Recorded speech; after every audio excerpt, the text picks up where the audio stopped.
လေးတွေပါတယ်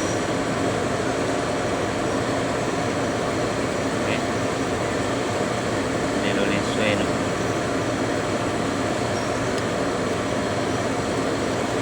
ဒီမှာလုတ်တဲ့ဟာလေးတွေပါနော်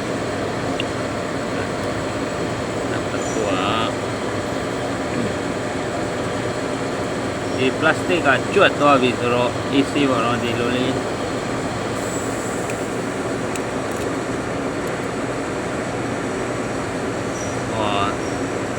ကြည်တော့ခြေလိုက်မယ်โอเคအဲ့ဆိုတော့လွယ်ဒီလို plastic ကဟို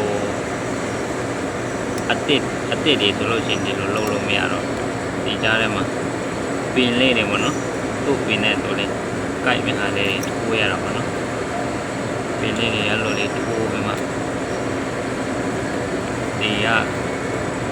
လုတ်လေးကိုအထက်ကိုဖိပြီးမှအဲ့လိုဆွဲတော့ရတယ်ဒီမှာဒီဟာလေးဆိုလို့ရှိရင်ဒီလိုလေးတစ်ချက်